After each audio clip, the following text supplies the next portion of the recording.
Her text arrived at 2:13 a.m. 4 words that cleaved through me. We need to talk. No apology, no punctuation, just the execution notice. I sat in the kitchen, shirt still damp from overtime, hands flat on the granite like I could hold the house still. The fridge hummed, the city beyond our windows breathed in sleep.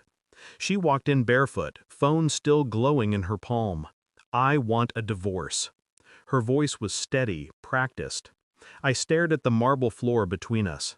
80-hour weeks, $3 million in equity, her law school, my promotions, all of it sitting on this kitchen island between a cooling cup of coffee and her perfectly composed face.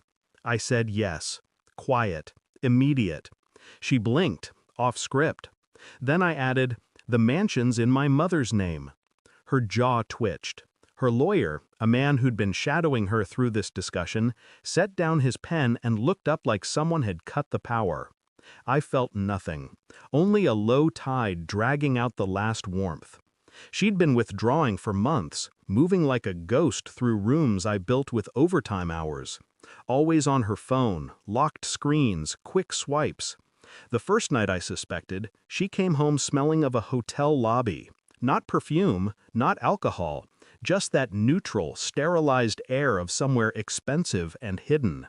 I told myself it was stress, that she'd break first and confess. But she didn't. She grew smoother, more efficient, like a lawyer drafting her own escape clause.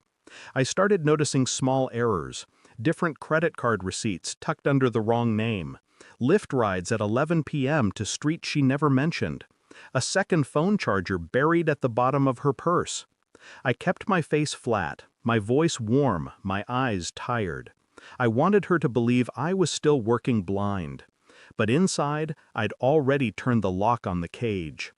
I built my case like I built every deal, quietly.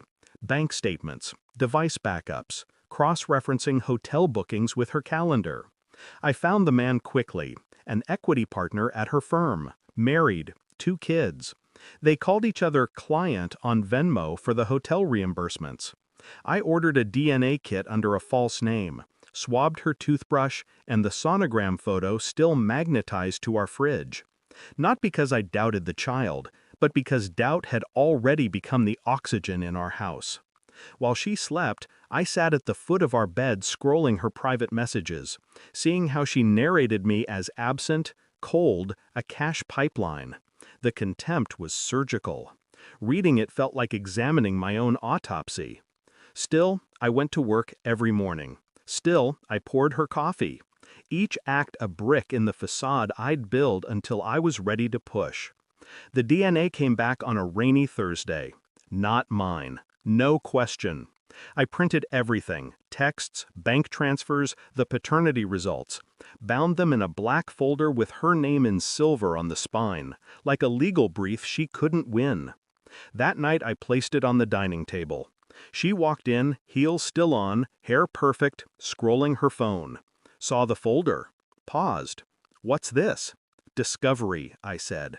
She opened it. Page by page her breath thinned. The hotel receipts, the messages, the child. When she reached the DNA report, her hand shook for the first time since law school. She looked up, searching my face for a tremor. Found none. I slid an envelope across the table. Inside, a property transfer prepared by my mother's attorney.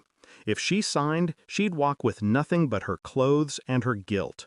If she refused, the folder would go to the ethics board, the partner's wife, and the state bar. She tried the performance, tears welling, voice soft. "I still love you," she whispered. The line landed like a paper airplane against concrete.